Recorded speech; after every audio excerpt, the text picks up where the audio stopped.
સૌને સાદર પ્રણામ. જય જિનેન્દ્ર. બધાય સુખ શાંતિમાં હશો? બધાય સાથામાં છો પુણ્યશાળીઓ? આપણે દેવગુરુ પાસે તત્વજ્ઞાનનો આપણે સ્વાધ્યાય પ્રારંભ કરીએ. આ સ્વાધ્યાયની અંદર આપણે જિનાલય વિધિ અને ત્યાર પછી મહાપ્રભાવશાળી સ્તોત્ર શ્રી કલ્યાણ મંદિર સ્તોત્રનો પણ આપણે સ્વાધ્યાય કરી રહ્યા છીએ. જેમાં જિનાલય વિધિની અંદર આપણે એટલે ત્રણ વસ્તુઓના જોડકાઓ, તેને આપણે અહીંયા ત્રિક કહેવામાં આવ્યું. તો એમાં જિનાલયમાં પ્રવેશ કરીએ, બરાબર ને? તો તે વખતે આપણે નિષિહી ત્રિકની વાત કરી, પછી પ્રદક્ષિણા, 3 નિષિહી, 3 પ્રદક્ષિણા, પછી 3 પ્રકારના પ્રણામ, 3 પ્રકારની પૂજા, બરાબર ને? આ 4 વસ્તુઓ કરીને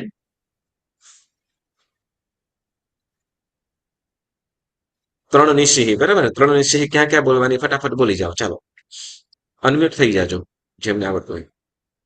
નિષિહી એટલે શું? નિષિહી થી શું કરવાનું છે? નિષિહી શા માટે બોલાય? પહેલી પગથિયા પાસે શા માટે બોલવું?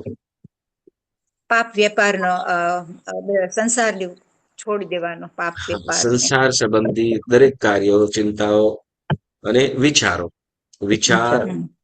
વાણી, વર્તન, ત્રણેયનો ત્યાગ કરવાનો. સંસાર સંબંધી, બરાબર? એટલે જે પણ મનની અંદર ઘરની ચિંતા હોય કે દુકાન સંબંધી હોય કે પછી કામવાળીનું ટેન્શન હોય, કોઈ પણ પ્રકારનું, બધી જ વ્યથાઓ બારે, બધું છોડીને જવાનું છે. બધું છોડીને જવાનું છે ત્યાં જિનાલયમાં.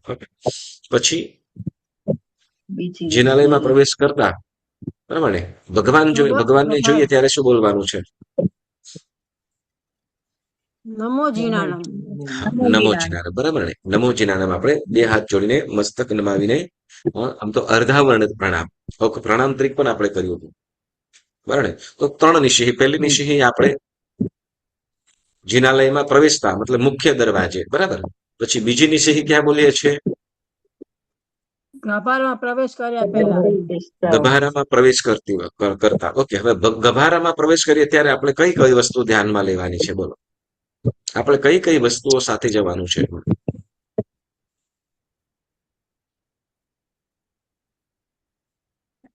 પૂજાની સામગ્રી. પૂજાની સામગ્રીમાં કઈ કઈ? ચંદન, ફૂલ, મુખકોશ. મુખકોશ પૂજાની સામગ્રી છે? એના વગર પૂજા ના કરાય ને. Very good. શું લઈને જવાનું?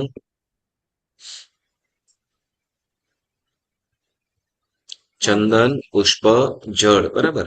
હવે જળ છે આપણે ભગવાનને ત્યાં અહીંયા આપણે બારે અભિષેક કરતા હોઈએ છીએ, બરાબર? તો જ્યારે મોટા ભગવાનનો જયારે અભિષેક થતો હોય તો તે વખતે તો કે મુખકોશ બાંધવા પૂર્વક, મુખકોશ એ આપણે વસ્ત્રમાં ગણવાનું. મુખકોશ એ વસ્ત્રમાં આવે, ઉપકરણમાં આવે. ઓકે, હવે આપણે જળ, ચંદન અને પુષ્પ એ પ્રભુની જે આપણે કરીને જે પૂજા કરવાની છે એ ગભારામાં, એટલી જ વસ્તુ. ધૂપ, દીવો, અક્ષત, નૈવેદ્ય, ફળ એ અંદર લઈ જવાનું હોય નહીં, બરાબર? એ સામે રહીને, ભગવાનની સામે રહીને પૂજા કરવાની છે, બરાબર? પછી ત્રીજી નિષિહી ક્યારે બોલવાની છે? ભાવ પૂજા કરવા ભાવ પૂજા કરવા પહેલા, બરાબર? ભાવ પૂજા કરીએ એ પહેલા.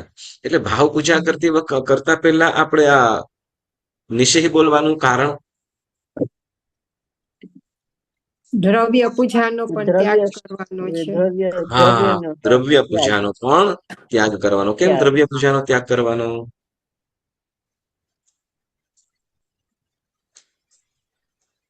દ્રવ્ય પૂજાનો ત્યાગ કરવાનું કારણ શું? ચૈત્ય વંદનના ભાવમાં જોડાવા માટે. ચૈત્ય વંદન, યસ. માત્ર હવે ભાવની અંદર જવાનું છે, ભાવમાં જોડાવાનું છે. ભાવમાં, જેમ આપણે શું કહેવાય, જિનાલયમાં એક માત્ર પરમાત્મા સંબંધી છે, એક કંઈક આત્મહિત સાધી શકીએ, કંઈક આપણે શુભ ભાવોની અંદર રહીએ. એટલે પ્રથમ નિષિહી બોલતા આપણે સંસાર સંબંધિત દરેક વાતો છે, તો વિચારો, બધું જ કાર્ય, એક્ટિવિટી બધું છોડીને આપણે પ્રભુ પાસે જઈએ, પોતાના આત્મહિત માટે, બરાબર? ત્યારે માત્ર હું ને પ્રભુ જ. દેરાસર સંબંધી કંઈ પણ અશુદ્ધિ હોય કે કંઈ સુધારો વધારાનું કાર્ય હોય તો એ ચોક્કસ કરવું જોઈએ, બરાબર ને? કરાય. તો એના માટે સૂચન કરવું પડે તો એ કરવું જોઈએ. હવે ત્યાર પછી આપણે એ રીતે કરીને પછી 3 પ્રદક્ષિણા દઈએ. હા, પ્રભુની સ્તુતિ કરીએ. પહેલા અંદર પ્રથમ પ્રવેશ કરીએ, નમોજીના નામ કહીને અંદર ગયા, એકાદ બે સ્તુતિ બોલીએ પ્રભુ પાસે, હા, અર્ધાવરણને પ્રણામ કરવા પૂર્વક, અને ત્યાર પછી પ્રદક્ષિણા દઈએ. વળી કેસર, ચંદન, પુષ્પ વગેરે બધું કમ્પ્લીટ લઈને પછી આપણે ગભારામાં પ્રવેશ કરવાનો, મુખકોષ બાંધીને. ઓકે, ગભારામાં પ્રવેશ કરતી વખતે હંમેશા મુખકોષ બાંધીને જવું જોઈએ, બરાબર? પછી પૂજાના વસ્ત્ર હોય. હવે ઘણી વખત એમ કહેતા હોય કે ના, આપણે પૂજાના કપડામાં હોય એટલે ચાલે, બરાબર? પૂજાના કપડામાં ચાલે હોય તો ભગવાનને અડવાનું નથી માટે તો કશું ભગવાનને અડવાનું હોય, જો જેટલી આપણે શુદ્ધિનું પાલન કરીશું એ વધુ સારું. જેટલું આપણે શુદ્ધિનું પાલન કરીએ એટલું જ ત્યાં ગુડ વાઇબ્રેશનો અને એનો પ્રભાવ વધતો જાય છે. એક વસ્તુ યાદ રાખજો, જ્યાં શુદ્ધિ હોય, હા, જ્યાં શુદ્ધિ હોય છે ત્યાં અમુક દેવદેવીઓનો પણ વાસ થતો હોય છે. દેવદેવીઓ એટલે કે જે આપણા મનોરથોને પૂર્ણ કરે છે. આપણા કોઈ કષ્ટ હોય પછી એ પછી સાંસારિક હોય કે પછી આત્મિક હોય, એ બધા કષ્ટોને પણ એમની શક્તિ પ્રમાણે એ દૂર કરી દે છે. એટલે શુદ્ધિનું ખાસ ધ્યાન રાખવાનું. જ્યાં પવિત્રતા હોય ત્યાં દેવદેવીઓ વાસ કરે છે, બરાબર? એટલે જિનાલયમાં આપણે પ્રવેશ કરીએ ત્યારે શુદ્ધ વસ્ત્રની અંદર, હા, જિનાલયમાં પ્રવેશ કરીએ ત્યારે પણ આમ 7 પ્રકારની શુદ્ધિ પણ કહેવાય છે, આપણે અલગથી વિષય લઈ લઈશું. પણ જયારે ગભારામાં પ્રવેશ કરીએ ત્યારે તો કે મુખકોષ બાંધીને શુદ્ધ વસ્ત્રની અંદર, શુદ્ધ એટલે પૂજાના કપડા, પૂજાના વસ્ત્રની અંદર અને મુખકોષ બાંધવા પૂર્વક જ જિનાલયમાં પ્રવેશ કરવો જોઈએ, બરાબર? તો એવી રીતે જિનાલયમાં પ્રવેશ કરીએ, ગભારામાં પ્રવેશ કરીએ અને પરમાત્માની ત્યાં આપણે અંગ પૂજા કરીએ, બરાબર ને? અંગ પૂજામાં કઈ કઈ પૂજા આવે છે? અંગ પૂજા એટલે શું? એમાં કઈ કઈ પૂજા આવશે? જમણો અને ડાબો અંગૂઠો,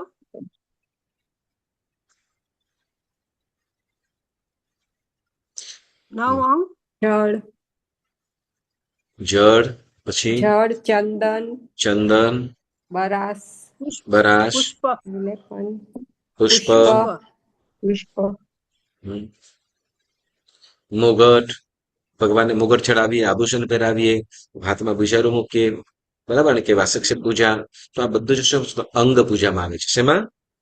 અંગ પૂજામાં, બરાબર? જે ભગવાનને સ્પર્શ થઈને, બરાબર? એમાં પછી આપણે આંગી ચડાવતા હોઈએ એ પણ આવી જાય, મુગટ પહેરાવતા હોઈએ કે કુંડલ પહેરાવતા હોઈએ, બધી જ વસ્તુઓ જે પ્રભુને સ્પર્શ થાય છે, સ્પર્શ કરવો પડે છે, તો એ અંગ પૂજા કહેવાય છે, બરાબર? હવે જયારે બીજી નિષેહી કરીને આપણે જઈએ ને, સાંભળજો, બીજી નિષેહી કરીને જયારે પ્રવેશ કરીએ છીએ ગભારામાં, ત્યારે માત્ર ને માત્ર એટલું જ શું, તો કે હું અને મારા પ્રભુ, હું અને મારા પ્રભુ, એ પ્રભુ સાથે ત્યાં વાત કરવાની છે. વાત એટલે પણ શું? ભાવપૂર્વક પ્રભુના ગુણગાન ગાવાના છે ત્યાં પણ મનમાં.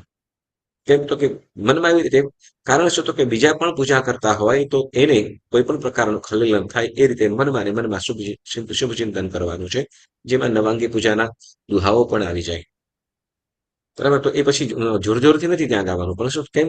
તો કે ત્યાં આપણે પરમાત્માનું આપણે મુખકોષ બાંધેલો છે, આપણો શ્વાસોશ્વાસ મુખકોષ આપણે અષ્ટપળ બાંધવાનો છે, અષ્ટપળ મુખકોષ. તો જેને આપણે અષ્ટપળ મુખકોષની વાત કરીએ એટલે 8 પળ થવા જોઈએ. કેટલા? 8 પળ, બરાબર ને? તો 8 પળ મુખકોષ, જેમ આપણે મુખકોષ આપણે રૂમાલ કરીએ, સમજો, તો એવી રીતે 2 થયા, પછી 2 ના પછી ડબલ કરીએ પાછું એટલે કેટલા થઈ ગયા? 4, બરાબર ને? અને 4 પછી પાછા ડબલ કર્યું એટલે 8 થઈ જાય, બરાબર? અને જયારે આપણે સાંભળજો, હવે જયારે મુખકોષ બાંધીએ ને ત્યારે આપણું નાક અને મુખ આ કમ્પલસરી ધમકાવવું જોઈએ, બરાબર? એટલે જો અહીંયા સુધીનું રે, આટલુંથી આટલું એટલું કવર થાય એ પ્રમાણે કરો. નહીં તો ઘણી વખત શું, મુખકોષના નામે ખાલી આટલું થઈ ગયું, આમ બસ. તો નહીં, એમ નહીં. શું? તો કે મુખ અને નાક આટલો એરિયો કવર થાય એ રીતે નાક અંદર રહેવું છે, કે જેથી આપણો શ્વાસોશ્વાસ છે એ પ્રભુને ન અડે. કેમ કે આપણો શ્વાસોશ્વાસ, આપણું શરીર, આપણા શરીરની અંદર થી જે પણ હવા નીકળે છે બધી કેવી છે? દુર્ગંધ વાળી છે. તો એ દુર્ગંધ, આપણા શરીરની કોઈ પણ દુર્ગંધ પ્રભુને ન અડે, પ્રભુને ન સ્પર્શે, એના માટે આપણે મુખકોષ બાંધીને ત્યાં પૂજા કરવાની છે, બરાબર? એટલે પેલા શુદ્ધ વસ્ત્ર પૂજાના છે, બરાબર? શુદ્ધ એટલે પૂજાના વસ્ત્ર, અને મુખકોષ બાંધવા પૂર્વક આપણે જઈએ, બરાબર? અને ત્યાર પછી એ રીતે આપણે પરમાત્મા સાથે એકાકાર થવાનું છે. ત્યાં પછી કોઈ પણ સંસારી સંબંધના, કોઈ સંસારનો તો આ સંસારી સંબંધી પહેલા જ ત્યાગ કર્યો હતો, પણ હવે તો જિનાલય સંબંધી નહીં કે બેનપણી સંબંધી કોઈ પણ સંબંધી નહીં, માત્ર ને માત્ર પ્રભુની પૂજાની અંદર જ આપણે એકાકાર થવાનું છે, બરાબર? હવે ત્યાર પછી ત્યાર પછી આપણે બીજી જે ત્રીજી ભાવ પૂજા કરીએ છીએ ચૈત્ય વંદના કરતા, તો તે વખતે આપણે બધું જ છોડી દેવાનું છે. સાંભળજો, તે વખતે દ્રવ્ય પૂજા સંબંધીનો પણ ત્યાગ. હવે એમ વિચાર કરે કે શું કહેવાય કે બિંદુબેન સરસ મજાના ફૂલનો હાર બનાવીને ભગવાનને પહેરાવ્યો, બરાબર, ભગવાનને પહેરાવ્યો અને સુંદર મજાની ભગવાનની સજાવટ કરી. અને પછી ચૈત્ય વંદન પૂજા કરવા માટે બેઠા, ચૈત્ય વંદન કરવા માટે બેઠા છે. ધૂપ દીવો અક્ષત નૈવેદ્ય ફળ વગેરે કરીને વળી શું કહેવાય કે દીનાબેન છે સરસ મજાની આમ ગૌલી કરી છે, ઉપર સરસ મજાનું નૈવેદ્ય રાખ્યું છે અને ફળ પણ પૂજાની અંદર કર્યું, અને પછી ચૈત્ય વંદન કરવા બેઠા છે ત્યાં. અને ત્યાં શું કહેવાય કોઈક આવ્યું, બધાએ ફૂલ ઉતારીને બધા મૂકી દીધા. હા, અને શું છે કે તમે જે સરસ ભગવાનને સજાવેલા હતા ભગવાનનું બધું એ કરીને વળી શું કે તમે માંડ જે સાથીઓ કરવાના હતા, બરાબર, સાથીઓ કરેલો હતો, સરસ સાથીઓ કરેલો હતો, અને તમે ચૈત્ય વંદન જે માત્ર હિર્યા વહી એમ લોગસનો કૌશક કરો છો. હા, લોગસનો કૌશક કરો છો ને એમાં ઉપાડીને બધું ડોલમાં જવા દીધું. હવે મગજની અંદર શું વિચારો આવે? બધું ફૂલનો વેર વિખેર કરી નાખ્યો, આટલા સરસ ભગવાનને સજાવ્યા હતા. હા, અને વળી શું તો કે સરસ મજાની આટલી ગૌલી કરી હતી કે સાથીઓ કર્યો તો બધું એ કરી દીધું. હા, તો કે ના, એ પછી ગમે તે કરે, એનું આપણે ત્યાં આપણે શું કરીએ, એનો ત્યાગ કરી દીધો છે. કેમ તો કે હવે પછી એ ફૂલ ઉતારે કે પછી ગમે તે કરે, કે પછી ફૂલ ઉતારી લે કે પછી ઓલું ગમુલી સાથીઓ વગેરે કરીને હોય એ મૂકી દીધું એની સાથે આપણે, કેમ કે એનો આપણે ત્યાગ કરી દીધો છે, એનો ત્યાગ કર્યો છે. એટલે માત્ર ને માત્ર ભાવ પૂજાની અંદર જોડાવાનું છે, ભગવાનના ગુણગાન. શેમાં? ભગવાનના ગુણોની અંદર આપણે જોડાવાનું છે. અને એક વસ્તુ તમને બધાને ખાસ, ઓકે, આપણે જયારે આપણે ભાવપૂર્વકની પૂજા કરીએ ને, તો એક વસ્તુ હંમેશા યાદ રાખવાનું કે આપણે જયારે પણ પરમાત્માની સેવા પૂજા ભક્તિ કરીએ ને, ઉત્તમ સુંદર મજાની કોઈ આંગી કરી હોય, ફૂલની આંગી કરી હોય કે ગમે તે, બરાબર, ફૂલની આંગી કરી હોય, તો તે વખતે આપણે છે ને જો ઉતારવાનું ક્યારે ખબર છે, જો એનાથી વિશેષ આપણે અંગરચના પરમાત્માની કરવાના હોય તો ઉતારવાનું. ધારો કે ચાંદીનો મુગટ છે, ચાંદીનો મુગટ તમારે ઉતારી લેવો છે, તો હા, શું તો કે તમે સોનાનો મુગટ ચડાવતા હોય તો ચાંદીનો ઉતરાય, પણ આપણે કાંઈને ચડાવવાનો હોય તો એ આપણું મુગટ આપણાથી ઉતરાય નહીં. એવી રીતે ફૂલ ઉત્તમ છે. સમજો કે હવે સમજો કે જાસૂદનો ફૂલ કરેલો છે, ફૂલનો હાર કર્યો છે, હા, અને સુંદર મજાને પ્રભુ શોભે છે, અને આપણને એમ થાય કે હવે ભગવાન ઉપર ઉજાડી દઉં, બરાબર, અને શું કરવું, હવે બધા ઉતારી રાખી દઉં. તો કે નહીં, તમે જો ઉત્તમ શું કહેવાય કે જાસૂદના સિવાયના ઉત્તમ તમે શું ગુલાબના કે નાગચંપા આદિના ઉત્તમ જાતિનો હાર તમે ચડાવવાના હોય તો એ તમે ચોક્કસ ફૂલ ઉતારો. સમજ્યા? ઉત્તમ, હા, પણ એવું બની શકે કે કદાચ વધારે ફૂલ દેખાશે. હવે ફૂલની અંદર ભગવાનનું મુખ પણ દેખાતું નથી, અથવા સાવ ઢંકાઈએ છે, પૂજાની અંદર પણ પૂજા કરવામાં પણ જે અંગોની સ્પર્શના નથી થતી, તો એવા સમયની અંદર તમે ઉતારી લો તો કદાચ એમાં કઈ વાંધો નથી. વસ્તુ કે ના ઓલા ઘણી વખત એવું થાય કે એવો શું કે આને ઉચડાવીને ગયો, હા, સરસ મજાને એને હાર પહેરાવ્યો હોય, બીજું કઈ ના હોય, હવે હું ઉતારી રાખી દઉં, બસ એની પૂજા થઈ ગઈ, ઉતારી રાખી દઉં, એમ નહીં. શું તો કે ભગવાનને જે સુંદર મજાના ફૂલ આપણે કે ને આપણે ઓલું સ્તવન આવે છે ને, અમે અમારા પ્રભુજીને ફૂલોથી સજાવીશું, ફૂલો ના મળે તો અમે કલીઓથી સજાવીશું, કલીઓથી સુંદર ડમરો હોજો, એમાં મારા પ્રભુજીની પ્રતિમા હોજો. તો આ ભાવ હોવા જોઈએ, બરાબર ને, કે ફૂલ સુંદર ઉત્તમ જાતિના ફૂલો હોય, બરાબર ને, કદાચ આપણે ઉત્તમ જાતિનો હાર ફૂલનો હાર પહેરાવતા હોય અને એની અંદર કદાચ બીજા હારોના કારણે કદાચ એ હાર રહી ન શકતો હોય, તો તે વખતે તમે ઉતારો તો વસ્તુ અલગ છે. કેમ તો ત્યાં ઉત્તમ આપણે ચડીએ છીએ. એટલે એ રીતે પરમાત્માની અંગરચના પણ, હવે સમજો કે કોઈ સોનેરી બાદલાથી, સોનેરી વરખથી કોઈ આંગી કરી હોય પરમાત્માની, બરાબર, અને એ ઉતારીને પછી આપણે શું કે ઊનનું કે ગમે તે લગાડી દઈએ તો કે ના, એ યોગ્ય નથી. કારણ તો કે ઉત્તમ દ્રવ્યથી અંગરચના થયેલી હતી. પછી જો સાંભળ્યો, જયારે ભગવાનને શુદ્ધ કરવાના છે, ભગવાનને જયારે શુદ્ધ કરવાના છે ત્યારે કોઈ ઓપ્શન નથી, તો તે વખતે ઉતારી બસ. બાકી શું કહેવાય કે ઓલાએ કરી દીધું, હવે મારું ચડાવવું છે, તો કે આપણું ઉત્તમ દ્રવ્ય હોય તે વખત ચોક્કસ આપણે એ પ્રમાણે કરાય, બરાબર. નહીં તો કે સમજો કે કોઈ ઉત્તમ ચડાવ્યું છે ને આપણે કરવું છે તો કે હા, એ આપણી આંગી પણ આપણો હાર આપણે પણ હાર બનાવ્યો હોય એ પણ ભગવાનને પહેરાવી શકાય, બરાબર. એટલે ઉત્તમ ભાવ હંમેશા રાખવાનો. અને જ્યારે ત્યાગ કર્યો છે, સાંભળો, ત્યાગ કર્યો છે, મતલબ કે આપણે ત્રીજી વિશે બોલતા દ્રવ્ય પૂજાનો ત્યાગ કર્યો છે, ત્યારે માત્ર ને માત્ર ગુણમાં જોડાવાનું છે. પછી તો તે વખતે કોઈ ફૂલ આજે પહેલું તમને સૂચન કર્યું ને એ શેના માટે, તો કે આપણે જે પૂજા કેવી રીતે કરવું એના ઉપર, બરાબર. પરંતુ હવે સમજો કે આપણે પૂજા થઈ ગઈ છે, આપણે આપણે પૂજા થઈ ગઈ છે ને આપણે હવે ચૈત્યવંદન કરી રહ્યા છે, તો તે વખતે કોઈ ફૂલનો હાર ઉતારી રહ્યા છે કે ફૂલ ઉતારી રહ્યા છે, તો તે વખતે આપણે એને તે વખતે રોકવા ટોકવાનું સહેજ પણ નથી. આપણે માત્ર શું તો કે હવે તે વખતે એનો ત્યાગ કર્યો છે, બસ આપણા ભાવો તે વખતે. હા, તમને એક ભાવ છે કે વધુ હશે તો તમે સજાવેલા ભગવાન હશે તો તમને વધુ મજા આવશે, એ ચોક્કસ. પરંતુ તે વખતે બીજાનો પર વિચાર કરવાનો હોય છે, બરાબર. તો એવી રીતે આપણે તે વખતે માત્ર હવે ભાવ પૂજાની અંદર જોડાવાનું છે. ત્રીજી નિષેધથી ભાવ પૂજાની અંદર. હવે ભાવ પૂજાની અંદર છે ને, ભાવ પૂજાની અંદર આપણે ખાસ વસ્તુ ધ્યાન રાખવાની છે. શું? તો કે જ્યારે આપણે સૂત્ર બોલીએ, ચૈત્યવંદન બોલીએ, સ્તવન બોલીએ કે સૂત્ર, ચૈત્યવંદન, સ્તવન કે સ્તુતિ, તો એવી રીતે બોલવાનું છે, મંદ સ્વરે, બહુ ઘાટા પાડીને નહીં, બરાબર ને. કે શું? તો કે આપણી આજુબાજુની અંદર કોઈ પણ કદાચ ચૈત્યવંદન કરતું હોય, કોઈ પણ ભક્તિની અંદર જોડાયેલું હોય એટલે પોતાની રીતે, તો એની ભક્તિની અંદર વિક્ષેપ, અંતરાય ન પડે, એના ભાવની અંદર આપણે એના ખલેલ ન જાય, એનું આપણે ધ્યાન રાખવાનું છે. કારણ શું? તો કે આપણને ખૂબ ભાવ છે, સુંદર ભાવ છે, પણ આપણા ભાવના કારણે બીજાના ભાવ તૂટી જાય એવો ભાવ પણ અયોગ્ય છે, બરાબર. તો આપણે એટલે 3 પ્રકારની નિષેધ, પછી આપણે 3 પ્રકારના પ્રણામ કીધા હતા. 3 પ્રકારના પ્રણામ કયા કયા? બોલો. અંજલિબદ્ધ પ્રણામ. શું કરીએ છીએ અંજલિબદ્ધ પ્રણામમાં? શું કરવાનું છે? 2 હાથ જોડીને મસ્તક નમાવીએ, બરાબર. એને અંજલિબદ્ધ પ્રણામ, બરાબર. આવી રીતે આપણે 2 હાથ જોડી મસ્તક નમાવીએ, અંજલિબદ્ધ પ્રણામ. પછી બીજો પ્રણામ કયો કીધો? અર્ધાવર્ણક પ્રણામ. યસ, અર્ધાવર્ણક પ્રણામ. પ્રણામમાં શું આવે છે? 2 હાથ જોડી મસ્તક નમાય, પણ ક્યાં સુધી? કમર સુધીના આપણે ઝૂકીએ છીએ, કમર સુધીના ઝૂકીએ છીએ. જે આપણે ગભારામાં જઈને, બરાબર, આપણે જિનાલયમાં પ્રવેશ કરતા, સાંભળજો, જિનાલયમાં પ્રવેશ કરતા આપણે જે સ્પર્શના કરી છે ને પગથિયે, હા, આપણે જે ત્યાં એ લખાય પગે લગાય છે, એ શું થાય છે? તો કે અર્ધાવર્ણક પ્રણામ થાય છે. શું? અર્ધાવર્ણક પ્રણામ થાય છે.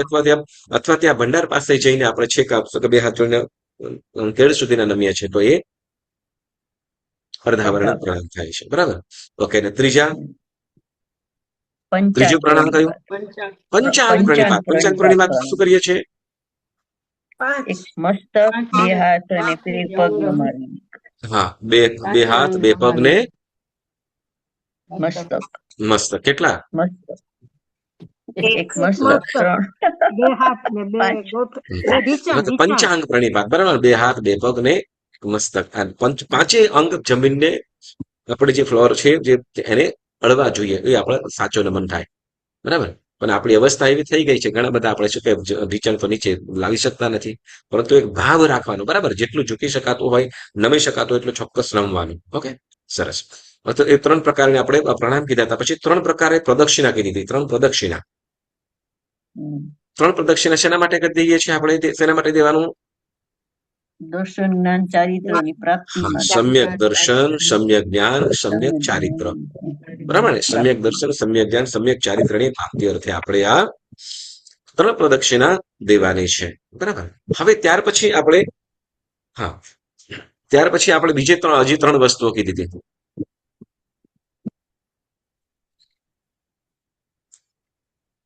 પૂજા.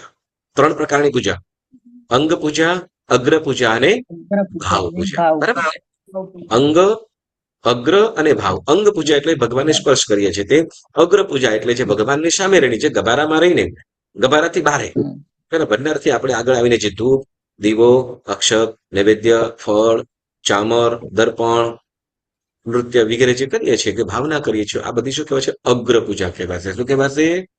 અગ્ર પૂજા, બરાબર. અને પછી ભાવ પૂજા છે, આપણે અત્યારે ચૈત્યવંદન ની વાત કરી છે તે, બરાબર. હવે જુઓ, હવે પુણ્યશાળી, હવે આ નવું આવશે તમારે, કે ત્યાર પછી જ્યારે પરમાત્માની પૂજા કરીએ છીએ, સાંભળજો, પરમાત્માની આ જે આ પરિકર છે, પરમાત્મા જે બિરાજમાન છે, તો એ પરમાત્માની અંદર આપણે 3 અવસ્થાઓ ભાવવાની છે. પરમાત્માની 3 અવસ્થાઓ. અવસ્થા એટલે શું? અવસ્થા એટલે શું? આપણી અવસ્થા હોય ને, જન્મ, તો કે જુઓ, અવસ્થા એટલે કે ભગવાનના જીવન છે. આપણે જેમ શું કે આપણા જીવનની પણ શું કહેવાય, આપણા જીવનની 3 અવસ્થાઓ થાય: બાળપણ, યુવાની અને ઘડપણ, બરાબર ને. આવું છે ને આપણું. હા, બાળપણ, યુવાની, પુખ્ત અને ઘડપણ, એમ 4 વિભાગ પણ થઈ જાય. હા, એમાં પાછા ઘણા અલગ અલગ પણ થઈ જાય. શું કહેવાય? ટીનેજર પણ થઈ જાય ને વળી પાછા આ ને બધું ખબર નહીં વિભાગ શું શું કરેલા હોય. પણ આપણે મૂળ વસ્તુ એ કહીએ કે એવી રીતે જેમ આપણે આપણા જીવનની અંદર જે અવસ્થા કહીએ છીએ કે બાળપણ કે ગળપણ, તો એવી રીતે ભગવાનની પણ 3 અવસ્થાઓ ભાવવાની છે. પણ એ અવસ્થાઓ કંઈક અલગ છે. બરાબર? તો જેની અંદર શું તો પહેલા તો કે ભગવાનનું પહેલું પિંડસ્થ અવસ્થા. શું કે છે? પિંડસ્થ પિંડસ્થ અવસ્થા. પિંડસ્થ અવસ્થા પછી કે છે બીજું કે છે ખાલી 3 શબ્દ યાદ રાખજો. પિંડ, પછી કે છે પદ. પિંડસ્થ, પદસ્થ અને રૂપરહિતપણું અથવા અરૂપીપણું. કયું કયું 3 શબ્દ યાદ બોલો? પિંડસ્થ કયું? પિંડસ્થ, પદસ્થ, પિંડસ્થ, આરોગ્ય પછી કે પદસ્થ, પદસ્થ પદ અને પછી રૂપરહિતપણું. 3 અવસ્થાઓ કીધી. કઈ કઈ બોલો? ચાલો. પેલું પિંડસ્થ, પછી પદસ્થ અને અરૂપીપણું. બરાબર. હવે પિંડસ્થ એટલે શું એની આપણે વાત કરીશું. બરાબર. તો પિંડસ્થ અવસ્થા એટલે શું? એની તો કે ભગવાનનો જન્મ થયો. સાંભળો, ભગવાન જન્મ થયો અથવા માતાની કુક્ષીમાં આવ્યા ત્યારથી લઈને પ્રભુનો જન્માભિષેક થયું, વળી પ્રભુએ દીક્ષા લીધી, એમને સંસારી અવસ્થા, દીક્ષા લીધી, સાધના કરી, સાધુપણું અને કેવલ જ્ઞાન પામે ત્યાં સુધીની અવસ્થાને શું કહેવાશે? પિંડસ્થ અવસ્થા. શું કહેવાશે? પિંડસ્થ અવસ્થા. બરાબર. પિંડસ્થ અવસ્થાની અંદર શું આવશે? તો કે ભગવાનના ચ્યવનથી લઈને કેવલ જ્ઞાન પામે ત્યાં સુધીનું જે પ્રભુનું જે જીવન ચરિત્ર છે, પ્રભુનું જીવન છે, પ્રભુની લાઈફ છે, તો એને શું કહેવાય છે? પિંડસ્થ. કે જેની અંદર પ્રભુ સમજો કે ભગવાનનું મહાવીર સ્વામી ભગવાનનું લઈએ તો કે દેવાનંદની કુક્ષીમાંથી આવ્યા ત્યારથી લઈને પ્રભુ ક્યાં? તો કે અપાપાપુર રુજુવાલિકા નદીના કિનારે કેવલ જ્ઞાન નથી પામ્યા, અથવા ત્યાં નહીં, પરંતુ તો કે એ તો આશ્ચર્ય ત્યાં છે, પણ આપણે લખીશું તો કે અપાપાપુરી નગરીની અંદર પ્રભુ કેવલ જ્ઞાન પામીને શું કહેવાય? અપાપાપુરી નગરીની અંદર સમોહ શરણ પર બેસીને ધર્મ દેશના આપી અને ત્યારે એમને તીર્થંકર થયા, એટલે તીર્થની સ્થાપના કરી અને તીર્થંકર થયા ત્યાં સુધીના દરેક બધી જે સમય હતો એને શું કહેવાશે? પિંડસ્થ અવસ્થા. જેમાં આપણે શું કહીશું તો કે ચંડકોશિયાનો ઉપસર્ગ કહીએ કે પછી સુલપાની યક્ષનો ઉપસર્ગ કહીએ કે સંગમ દેવના ઉપસર્ગ કહીએ કે પછી પ્રભુના ઘોર અભિગ્રહ કે પ્રભુ જે સાધના કરે છે તે, કે પછી એટલે જે ભગવાન સાધુપણાની અંદર વિચારણ કર્યા. બરાબર ને? તો એ બધી જ અવસ્થાને શું કહેવાશે? પિંડસ્થ અવસ્થા. શું કહેવાશે? પિંડસ્થ અવસ્થા. બરાબર. હવે પિંડસ્થ અવસ્થાને આપણે 3 વિભાગની અંદર આપણે 3 વિભાગની અંદર આપણે જોઈ લે, એને ડિવાઈડ કરી દઈએ. બરાબર. કઈ અવસ્થાને? પિંડસ્થ અવસ્થાને. બરાબર. પિંડસ્થ અવસ્થાની અંદર કેવી રીતે? જો હવે આ છે ને આ વસ્તુ આપણે ભગવાનને જોઈને, ભગવાનના પ્રતિમાને આપણે પૂજા કરીએ છીએ તે વખતે આપણે જોવાનું છે, તે વખતે ભાવના ભાવવાની છે. શું? ભગવાનનું બાળપણ, ભગવાનની યુવાની કે રાજ્ય અવસ્થા, કે પછી કે સાધુપણું, આ 3 અવસ્થાઓ. બરાબર ને? કે ભગવાન જે લગભગ જુઓ 3 ભગવાન એવા હતા. 3 ભગવાન એવા હતા કે જે 4 ભગવાન કે જે રાજા નથી બન્યા. કોઈને ખ્યાલ છે?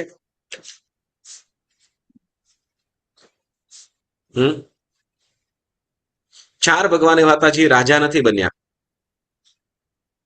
મલ્લીનાથ ભગવાન, વેરી ગુડ. નેમિનાથ ભગવાન, બરાબર છે.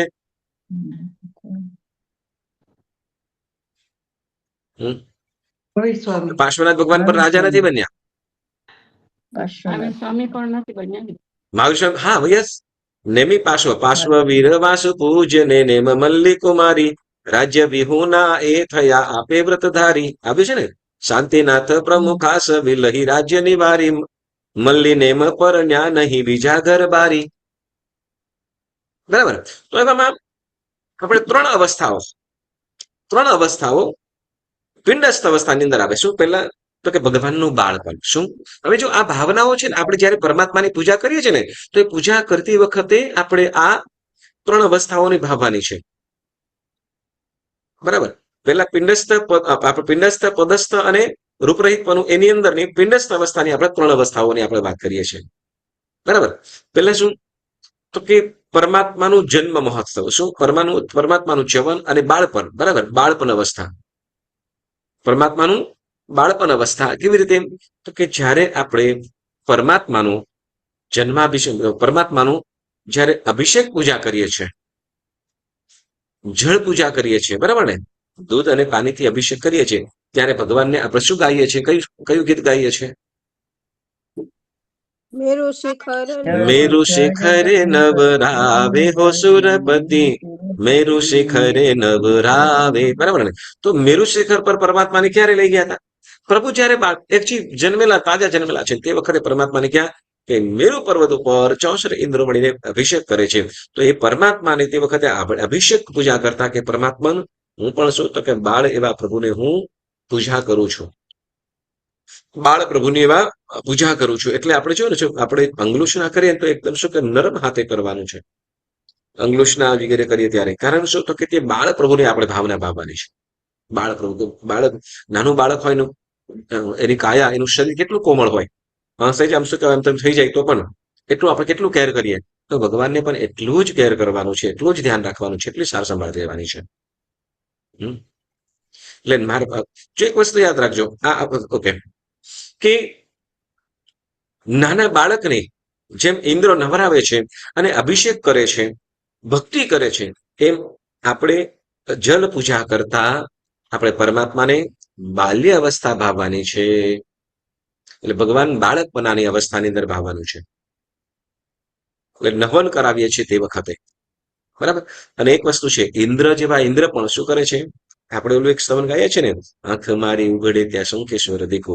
એમાં શું તો કે નવન કરાવીને અંતર પખાડું, કેસર ચડાવી મારા કર્મોને બાળું, ચંદન ચડાવી મનને શીતળ બનાવું, ધન્ય ધન્ય જીવન મારું કૃપાએ નીલેખું.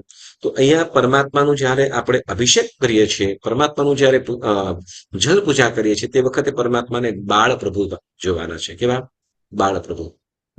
અને એમાં મહાવીર સ્વામી ભગવાનની બાળપણાની રમત પણ આપણે લઈ શકીએ કે પ્રભુ કેટલા જ્ઞાની હતા, એને કેટલા શક્તિશાળી છે. દરેક તીર્થંકર પરમાત્માઓ, અજીત શાંતિ સ્તોત્રની અંદર કહેવામાં આવેલું છે કે તીર્થંકર પરમાત્માઓનું બળ કેટલું તો કે અમાપ બળવાળા, અમીય બલા, વ્યુ લખું કે ને, અમાપ બળ, અપરિમિત, એટલે જેની કોઈ લિમિટ નહીં એવું એટલું બળવાળા એવા પરમાત્મા. અને એવા પરમાત્મા તો બાહ્યથી કહીએ, આત્મિક બળ કહીએ તો વાત ન પૂછો. તો એટલે એવા પ્રભુની આપણે બાળ પ્રભુની પૂજા કરી એવા ભાવ ત્યાં ભાવના ભાવવાની છે. બરાબર. નવન કરતી વખતે શું કરવાનું છે? જ્યારે કળશની, હવે જોજો આપણે કળશ વગેરે લઈને આપણે જોઈએ ને તો પરિકરની અંદર પછી એના સિવાય આપણે અત્યારે જે પીછવાઈ લગાડેલી છે, ખબર છે તમને? પીછવાઈ લગાડેલી છે, પીછવાઈ લગાડેલી છે. અને એક વસ્તુ આપણે આ દ્રશ્યની અંદર આપણે જોઈ શકીએ છીએ. બરાબર. આ દ્રશ્યની અંદર આપણે જોઈએ છીએ કે આની અંદર, બરાબર, આ બાજુ ઇન્દ્ર શું કરી રહ્યા છે? તો આમાં કળશ પણ વગેરે પણ એવી રીતે કળશ વગેરે પણ લઈને ઉભા હોય છે. તો એ સમજવાનું શું તો કે પરમાત્માનું જન્મ મહોત્સવ થઈ રહ્યું છે એવી અવસ્થા, એટલે ભગવાનનું બાળપણ અવસ્થા જોવાનું છે. પછી બીજી અવસ્થા કઈ તો કે યુવાની, પણ રાજ્ય અવસ્થા. કેવી? કઈ? રાજ્ય અવસ્થા. ઓકે. હવે એક પ્રશ્ન થાય, પાર્શ્વનાથ ભગવાન, મલ્લીનાથ ભગવાન, નેમિનાથ પ્રભુ, મહાવીર સ્વામી પ્રભુ આ રાજા હતા નહીં, બરાબર ને? પણ રાજા કરતા પણ વિશેષ સન્માન વાળા હતા. શું?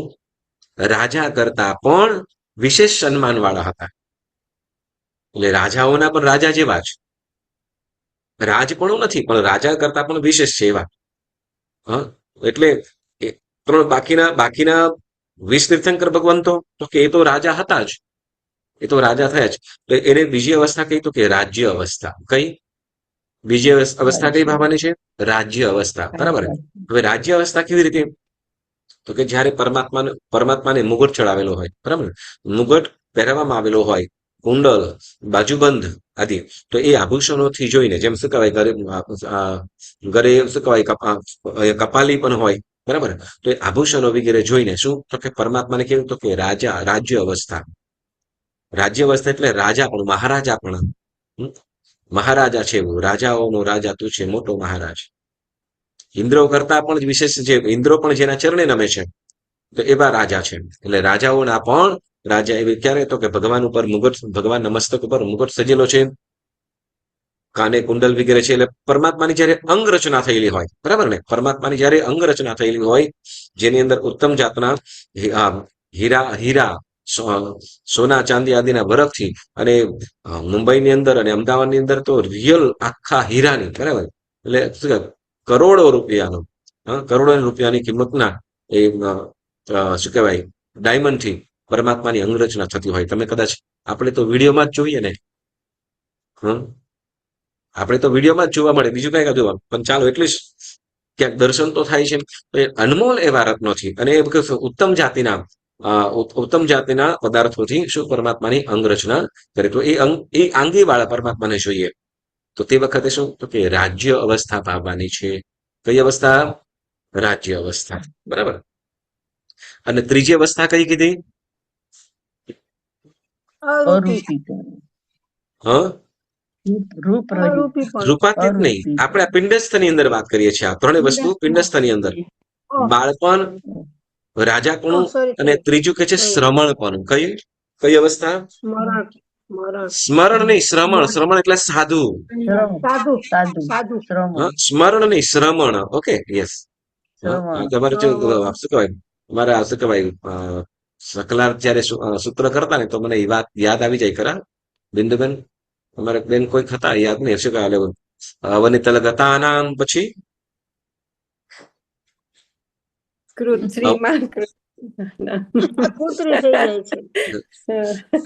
અવનિતલ ગતાનામ, પછી કૃત્રિમાનામ જગ્યાએ કુતરીમાં થઈ જાય. થતું હતું ને એવું? યસ. તો એવી રીતે શું કે શ્રમણ, સ્મરણ નહીં, શ્રમણ. શ્રમણ એટલે સાધુ, બરાબર. શ્રમણ એટલે સાધુ.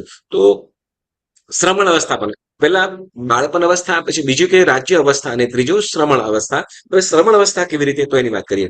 કે શ્રમણ અવસ્થા જ્યારે આપણે ચંદન પૂજા કરીએ છીએ કે પુષ્પ પૂજા કરીએ છીએ, બરાબર, ચંદન પૂજા કે પુષ્પ પૂજા કરીએ છીએ, તો તે વખતે આપણે શ્રમણ અવસ્થા કેવી રીતે ભાવવાની છે એ, બરાબર. હવે આપણે જોઈએ એ પરમાત્માની પૂજા કરીએ, બરાબર ને, સિદ્ધશિલા ઉપર પૂજા કરીએ, બરાબર. સિદ્ધશિલા ગુણોજરી કે શિર શિખા મસ્તક ઉપર છે, કઈ અગ્રભાગ છે, આપણે પૂજા કરીએ છીએ પરમાત્માને. અને ત્યાર પછી કપાલી ઉપર તીર્થંકર પદ પુણ્યથી ત્રિભુવન જન સેવંત, ત્રિભુવન તિલક સમાપ્રભુ ભાલ તિલક જયવંત. તો ત્યાં આપણે કપાળ ઉપરથી ઓલું ટીલડી લાગેલી છે, ત્યાં આપણે પરમાત્માની પૂજા કરીએ છીએ, બરાબર ને. તો હવે એના બે વચ્ચે, બરાબર, શિરશિખા અને તિલક, કપાળ, આ બે વચ્ચે એક પ્રદેશ હોય છે, 3 લાઈન હોય છે, બરાબર ને, એમ ગોલ ગોલ ગોલ ડોટ ડોટ જેવી હોય છે. ખ્યાલ છે બધાને? અત્યારે એટલું બધું શું કલર થઈ ગયો છે કે જેના કારણે તમને કદાચ ખ્યાલ પણ ન આવે કે એમાં શું છે. એ ગોળ ગોળ જે છે 3 લાઈન હશે, કોઈ 2 અથવા 3 લાઈન હોય. તો હવે એ શું છે એ આપણે જાણીએ, બરાબર. હવે એ 3 જે લાઈન છે એમાં એનું કારણ, તમે કોઈ ભગવાનનો ફોટો જોશો ને, તો એની અંદર પણ તમને જોવા મળશે. હા, કોઈ પણ ભગવાનનો તમે ફોટો જોશો, હજીમાં મુગટ વગેરે ના હોય, તો એની અંદર તમને 3 વસ્તુઓ જોવા મળશે. તો એ 3 જે લાઈન હોય છે એ શેનું પ્રતીક છે આપણે જાણીએ. જ્યારે ભગવાન દીક્ષા લે છે, દીક્ષા લેતી વખતે ભગવાન પંચમુષ્ટિલોચ કરે, બરાબર, જેમાં ચાર મુષ્ટિ, ચૌમુષ્ટિ લોચ છે મસ્તકનો, બરાબર. 1, 2, 3 અને 4, બરાબર. ઉપરના, બાજુના અને પાછળના, એમ 4 મુષ્ટિની અંદર ભગવાન કેશનો લુંછન કરે, અને એક મુઠ્ઠીથી મૂછ અને દાઢીના વાળ એનો લોચ કરી દે. હવે એ પ્રમાણે લોચ કરી લે. હવે ત્યાર પછી ત્યાર પછી જે હવે હાથની અંદર જે પકડાય ઝીણા ઝીણા વાળ હોય તે ન પકડાય ને.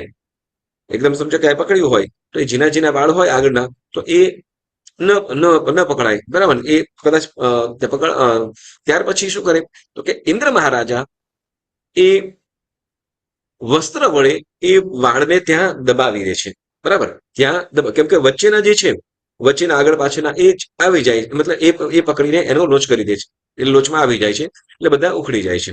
પણ જે આજુબાજુના જે અહીંયા નજીકના છે તો એ વાળ એનો લોચ ન થયો હોય એટલે તે વખતે ઇન્દ્ર મહારાજે એ વાળને ત્યાં ને ત્યાં વસ્ત્ર વડે દબાવી દે એટલે ગોળ ગોળ આકાર ઝીણા ઝીણા થઈ જાય ત્યાં. પછી એ વાળ વધે નહીં પાછા. તીર્થંકર પરમાત્માએ લોચ કર્યો પછી તો કે તીર્થંકર પરમાત્માના વાળ વધે નહીં, દાઢી મૂછના વગેરે કોઈ પણ વાળ વધે, એમનો અતિશય હોય છે, એમને એ શરીરનો પણ એમના અતિશય હોય છે. એટલે તો હવે એ પ્રમાણે એમને લોચ કર્યો અને ત્યાર પછી એને વસ્ત્ર વડે જે કપડા વડે જે દબાવ્યું અને એ નિશાની શેની છે? આપણે જે ભગવાનને જે પ્રતિમાને ત્યાં જોઈશું, તમે કદાચ ધ્યાનમાં આવે છે કે નહીં પણ ખ્યાલ નહીં, પણ પરમાત્માને જોશો કાલે કદાચ પૂજા કરો તો તમે જોજો તો ત્યાં દરેક ભગવાનને ત્યાં શું તો કે જેની જેની વસ્તુઓ હશે એ રીતે. તો એ જોઈને શું તો કે ભગવાનને સાધુપણાની ભાવના ભાવવાનું છે કે ભગવાન કેવા છે? સાધુ છે, સરમળ અવસ્થા. એટલે તે વખતે ભગવાન પછી એ પરમાત્મા ઋષભદેવ હોય કે અજિતનાથ પ્રભુ હોય કે બધાએ પ્રભુ દીક્ષા બાદ એ આત્મ સાધનાની અંદર જોડાય છે. એટલે તો કે હંમેશા ધ્યાનની અંદર રહ્યા છે. એમાં ભગવાન મહાવીર સ્વામીની વાત જ ન પૂછો, કેવું અપરી આરાધના. કે એ 12.5 વર્ષ દરમિયાન ભગવાન ક્યારે પલાઠી વાળીને બેસા નથી. એમ ભગવાન ક્યારે પણ પલાઠી વાળીને બેઠા નથી, હંમેશા મૌન રહેવું. 12 વર્ષની અંદર તો ક્યાંય પણ નહીં, અને ઊંઘ સુધા પણ નહીં. 12.5 વર્ષની અંદર જોઈએ તો કેટલું ભગવાનની કદાચ ઊંઘ આવી ગઈ કે કેટલી 48 મિનિટ જેટલું ઊંઘ આવી ગઈ હતી. ભગવાન ઊંઘે નતા કઈક, અને હંમેશા ઉભા ને ઉભા છે. તો એવી રીતે ભગવાને જે સાધના કરી તો એ પરમાત્માના શ્રવણ અવસ્થાના જે ગુણો છે, જે એમને કરેલા છે તપ, ત્યાગ, એમની જે આરાધના, એમનું જે ધ્યાન, એમના જે અભિગ્રહો, એમને જે ઉપસર્ગો સહન કર્યા, એ બધા જ ગુણો, જે સહન શક્તિ, એ બધાને આપણે શ્રવણ અવસ્થા ભાવતા યાદ કરવાનું છે. બરાબર? એટલે 3 અવસ્થાની આપણે વાત કરી. કઈ? પેલા બાળપણ, બરાબર? બાળપણ એટલે જેને જન્મ અવસ્થા કહીશું. શું કહીશું? જન્મ અવસ્થા. પછી રાજ્ય અવસ્થા અને ત્રીજી શ્રવણ અવસ્થા. જન્મ અવસ્થા, બીજું રાજ્ય અવસ્થા, ત્રીજી શ્રવણ. બરાબર? યસ. હવે બોલો કેવી રીતે કરશું આપણે રાજ્ય બાળપણ અવસ્થા, પરમાત્માની જન્મ અવસ્થા કેવી રીતે આપણે ભાવશું? જળ પૂજા કરીને. જળ પૂજા કરતી વખતે જેમ ઇન્દ્ર પરમાત્માને પરમાત્મા બાળ સ્વરૂપે હતા ત્યારે ઇન્દ્રો જેમ પરમાત્માની પૂજા કરી છે, પરમાત્મા હું પણ તમને બાળ જેવા પ્રભુને પૂજા કરતા મારા આત્માનું પ્રક્ષાલન થાવ, અનાદિકાળનો કર્મમલ દૂર થાવ, એવો ભાવ સાથે આપણે જળ પૂજા કરીએ. પછી ચંદન પૂજા કરતી વખતે ચંદન પૂજા કરતી વખતે કઈ ભાવના ભાવશું? રાજ્ય અવસ્થા.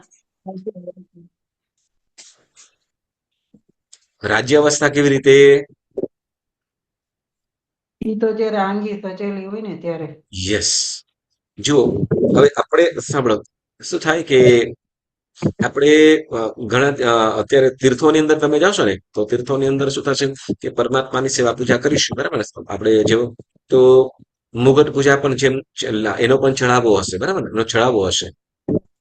ચંદન પૂજા કર્યા બાદ શું કરશે તો કે એને પરમાત્માને મુગટ ચડાવશે અથવા પુષ્પ પૂજા પછી, અને પછી બધા માટે ભગવાનની પૂજા થશે.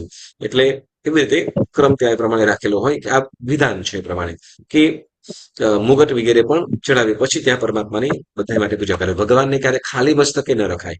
સાંભળજો, ભગવાનને ક્યારે પણ ખાલી મસ્તકે રખાય નહીં. કદાચ આપણે મુગટ શું કહેવાય, મુગટ આપણે અંગરચના પછી આપણે કરીએ છીએ તો અહીંયા મુગટની જગ્યાએ કદાચ એક સુંદર મજાનો ફૂલનો હાર પણ આનું શું કહેવાય, કોઈ બહેનો સુંદર મજાનો શું કહેવાય ફૂલનો સરસ મજાનો મુગટ જેવું બનાવીને મસ્તક ઉપર પહેરાવતા હોય છે, તો એ પણ કરી શકાય. તો ભગવાનને ખુલ્લા મસ્તકે ન રાખવાના.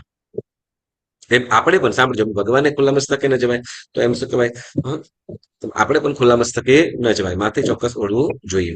પહેલાના સમયની અંદર શ્રાવકો પણ શું તો કે માથે ટોપી પહેરીને અંદર જતા, બરાબર. તો તે વખતે વાળ વગેરે વધારે હતા, બરાબર. હવે ફેશનો વધારે આવી ગઈ, બેનો તો આપણે જોરદાર છીએ જ. ચાલો આપણે આગળ વધીએ. તો એ પ્રમાણે પરમાત્માનું જયારે આપણે શ્રમણ અવસ્થા, રાજ્ય અવસ્થા, પરમાત્માને મુગટ પહેરાવીએ, કુંડલ વગેરે ચડાવેલા હોય કે આભૂષણોથી યુક્ત, તે વખતે પરમાત્માને રાજ્ય અવસ્થા અથવા અંગરચના થયેલી હોય તે વખતે, બરાબર. પછી ત્રીજી અવસ્થા કઈ કીધી? શ્રમણ અવસ્થા, બરાબર. શ્રમણ અવસ્થા કેવી રીતે? શ્રમણ અવસ્થા સાધુપણું, ભગવાનનું સાધુપણું કેવી રીતે કહીશું?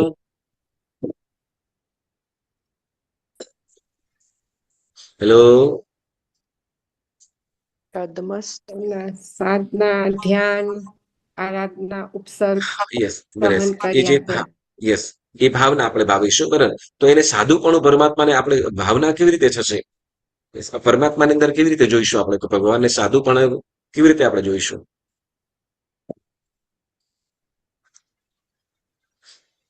પંચમુષ્ટિ લોચન યાદ યસ, કરીને હા, જે પરમાત્માની સાંભળ્યો, પરમાત્માને જે કાન ઉપર અને કપાળની ઉપર જે નાની નાની 2 કે 3 ડોટ લાઈન હશે જ, આમ આખી આમ જેમ આમ કદાચ એમ લાગે કે ભગવાનને માળાઓ પહેરાવેલી છે કે શું, એવું લાગશે તમને.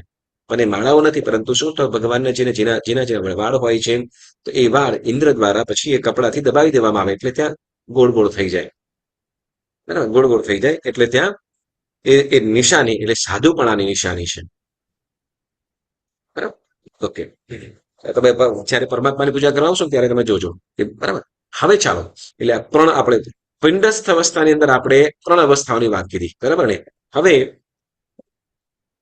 પદસ્થ અને રૂપરહિતપણું, એની વાતો આપણે આવતી વખતે જાણીશું. પણ હવે સાથે મહાપ્રભાવશાળી આપણે કલ્યાણ મંદિર સ્તોત્ર, એની પણ સેજ વાતો કરીશું, બરાબર. તો આપણે ગઈ વખતે બે ગાથાનો વાત કરીને કે 3 ગાથાઓની, કેટલી ગાથા આપણે જોઈ ગયા હતા? 3 ગાથા ને, સામાન્ય બરાબર. યસ, ટોપી, હા. સામાન્ય જેમાં પરમાત્મા કેવા વિશિષ્ટ છે એની આપણે પરમાત્માના ગુણોની વાત કરીએ છીએ. અને હવે આપણે ગઈ વખતે જોઈ ગયા હતા ગાથા નંબર 3, કે જેમાં સામાન્ય તોપી તવ વર્ણયતોમ સ્વરૂપ મસ્માદસા કથમધીશ ભવંત્યધીશા દૃષ્ટોપી કૌશિક સૂર્ય દિવાદિભાંધો રૂપમ પ્રરૂપયતિ કિમ કિલ ઘર્મ રશ્મિ, કે જેમાં આપણે એમ કીધું કે પરમાત્મા કેવા મહાન છે, અને સાથે જે જ્ઞાની પુરુષ, ખૂબ વિશિષ્ટ જ્ઞાની એવા શ્રી સિદ્ધસેન દિવાકર સુરેશ્વરજી મહારાજ સાહેબ પોતાને કેવી લઘુતા બતાવે છે. એક વસ્તુ છે શું તો કે જો હવે આ ગાવાનું કોણ છે બધાય, તો કે લોકો, રાજાઓ, તો કે પોતાનો પ્રભાવ દેખાડવા માટે હું કઈ જીવો તેવો નથી એમ તો કહી શકતા હતા ને, તો નહીં. જેમ એમ કે છે, સાંભળજો, કે જેમ વૃક્ષની અંદર ફળ આવે છે, તે વખતે વૃક્ષ જેમ જેમ નીચે નમે છે, બરાબર. આંબાઓ પર કેરીઓ ફાલેલી હોય ને, તો એની ડાળો એકદમ નીચે નમી પડે છે. કેમ? તો કે કેરીઓનો ભાર હોય છે. એટલે જેમ વૃક્ષની અંદર જેમ ફળ વગેરે હોય છે, ફળો આવતા વૃક્ષ જેમ નીચે આવી જાય છે, નીચું નમી પડે છે, બરાબર. તેમ ગુણિયલ અને જ્ઞાની લોકો પોતાના જીવનની અંદર જેને જ્ઞાન પચ્યું છે અને આવ્યું છે, તો એવા જીવો ખરેખર પોતાને જ્ઞાન વિનાના સમજે છે. એટલે શું કે પોતાને મૂર્ખ જેવા કારણ શું કે મને કાંઈ ખ્યાલ નથી, મને કઈ બુદ્ધિ વગરનો છું, એવી રીતે.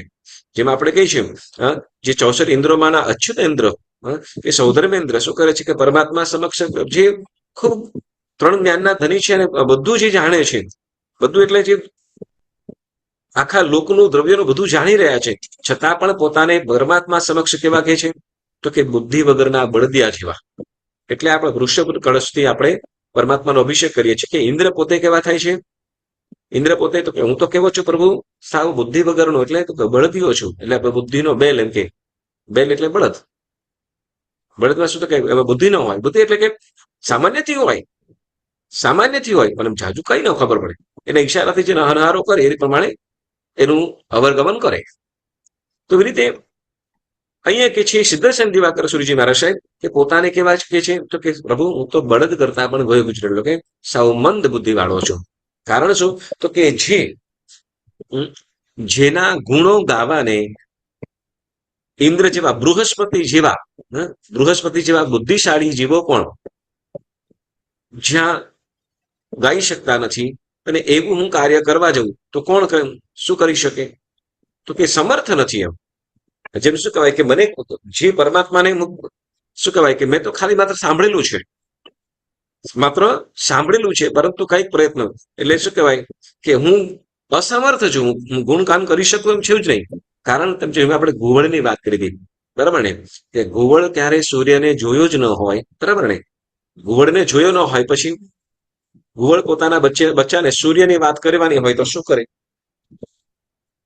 સૂર્યની વાત કરવી હોય તો કે ભાઈ એને જોઈ જ નથી શકતું નથી. સૂર્ય છે છતાં પણ જોઈ શકતો નથી. પરમાત્મા શું કહેવાય તો કે ઘુવડ જેવું કાર્ય કે હું શું તો કે તમારા ગુણ ગાવાને હું અસમર્થ છું એવી વાત કરે છે. હવે ગાથા નંબર 4 ની અંદર ચોથી આપણે જોઈશું. બહુ ભાવાર્થ સુંદર મજાના કહે છે. મોહ ક્ષયાદનુભવન્નપી નાથ મર્ત્યો નૂનમ ગુણાંગનયિતુમ ન તવ ક્ષમેત કલ્પાંતવાંત પ્રયશ પ્રકટોપી યશ્માન મીયેત કેન જલધેર્ણનું રત્ન રાશિ. શું કે છે આ ગાથાની અંદર સુંદર મજા આપણે ખાલી એક શબ્દ તો શબ્દ નથી જતા ખાલી એ ગાથાના જે ભાવાર્થ છે ને એ જ તમને જણાવું છું. કેમ તો કે આની અંદર ખૂબ સુંદર મજાના ભાવાર્થો જણાવેલા મમત્વ અંદર પરમાત્માના જે ગુણોની વાત કરે છે એ રીતે છે કે શું કે મોહનીય કર્મના ક્ષય વડે મોહનીય આદિ ઘાતી કર્મ એટલે તો કે જે આત્માને ડાયરેક્ટ નુકસાન કરે છે આત્માના ગુણોને જે ઢાંકે છે એવા જે કર્મોને ઘાતી કર્મ કીધા. કોને આત્માના ગુણોને જે ઢાંકે છે એને શું કે છે ઘાતી કર્મ બરાબર. તો બીજા અઘાતી એટલે તો કે આત્માના ગુણોને નહીં પરંતુ શું તો કે આત્માને રહેવાનું સ્થાન અત્યારે આપણે જાણ તો કે શરીર તો કે શરીરના ગુણોને શરીરની શક્તિઓને જે ઢાંકે છે એને અઘાતી કર્મ કે આત્માને નહીં પરંતુ શરીરને બરાબર ને. શરીરને થાક લાગે બરાબર ને શરીરને થાક લાગે ને કે આત્માને થાક લાગે શરીરને બરાબર. ભૂખ કોને લાગે આત્માને કે શરીરને શરીરને બરાબર ને. ઊંઘ કોને જોઈએ આત્માને કે શરીરને બરાબર. તો જેમ શું કે જે થાક લાગે વગેરે છે તો આ જે શરીરને વગેરે થાક લાગે છે તો એ અઘાતી કર્મ કીધો છે અઘાતી કર્મ. તો હવે ઘાતી કર્મના ક્ષય વડે શું કે છે ઘાતી કર્મનો ક્ષય કરવાથી તમારા ગુણોને અનુભવે છે. તો કે કેવલ જ્ઞાની ભગવંતો છે ને કેવલ જ્ઞાની ભગવંતો તો એ કેવલ જ્ઞાની ભગવંતો તીર્થંકર પરમાત્માના ગુણોને જુએ છે જાણે છે જાણે છે અને અનુભવે પણ છે બરાબર. પણ એને કહી શકતા નથી એના ગુણોને કહી શકતા નથી. જેમ કહેવાય કે તમને કહું રાત્રિના સમયની અંદર આપણે સ્ટાર જોઈએ બરાબર બધા તારલાઓ જોઈએ એ તારલાઓ કેટલા છે એમ ગણીએ તો ગણી શકીએ ના ગણી શકાય અથવા કેવા ચમકે છે એમ કહીએ તો જેને જોયું હોય એને બતાવી શકીએ પણ જેને જોયું જ નથી એને બરાબર ને. એટલે શું તો કે જોવા છતાં અનુભવવા છતાં પણ એનું વર્ણન કરવાને અસમર્થ છે. એટલે વર્ણન કરી શકે નહીં એક્સપ્લેન ન કરી શકે એટલા વિશેષ ગુણો છે. જેમ કહીએ કે ઊંઘ આવી ગઈ મસ્ત ઊંઘ આવી ગઈ એમ કે બરાબર ને કેવી મસ્ત ઊંઘ આવી એમ કે તો શું કહીશું ઊંઘવાની મજા પડી કેવી ઊંઘવાની મજા આવે એમ કીધું તો કેવી ઊંઘવાની એમ કહેતો તો પછી આપણે ત્યાં આન્સર ન આપી શકીએ બરાબર ને કોઈની સાથે સરખાવી શકીએ શબ્દમાં ઘસઘસાટ એમ કહી દઈએ બરાબર પણ હા પણ કેવો ઘસઘસાટ એમ કહેતો કે ત્યાં શબ્દમાં થઈ શકે નહીં. તો એવી રીતે શું તો કે જેમ કેટલાક પદાર્થો એવા છે સાંભળજો આપણે કર્મગ્રંથના વિષયની અંદર આપણે આવી ગયું છે અભિલાપ્ય અને અનભિલાપ્ય એવા પદાર્થ બે પ્રકારના પદાર્થો કીધા વસ્તુઓ બે પ્રકારની.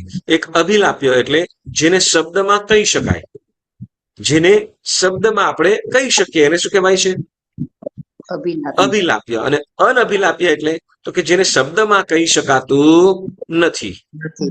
બરાબર ને? ઓકે, આપણે કહીએ જેમ એક પદાર્થ, બહુ ઝાઝા પદાર્થોનો ખ્યાલ નથી, પણ એક પદાર્થ આપણે જેમ ઘી છે, તો ઘીનો સ્વાદ કેવો? ખાટો, મીઠો, કડવો, તીખો, તુરો, 5 પ્રકારના સ્વાદ છે, એમાંથી કયો ઘીનો સ્વાદ કેવો? ખાધું હોય એને ખબર. મરચું હોય એને કીધું તીખું, કદાચ આંબલી કે પછી આંબળું હોય તો એને કીધું ખાટું. બરાબર ને? કે ખાંડ કે દ્રાક્ષ વગેરે તો મીઠી કહી દઈશું.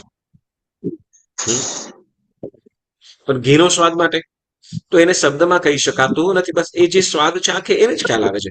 તો એવી રીતે શું છે, અનુભવે છે એને જ ખ્યાલ આવે છે. તો પરમાત્માના એવા ગુણો છે કે જેને કહી શકાતું નથી. કેમ?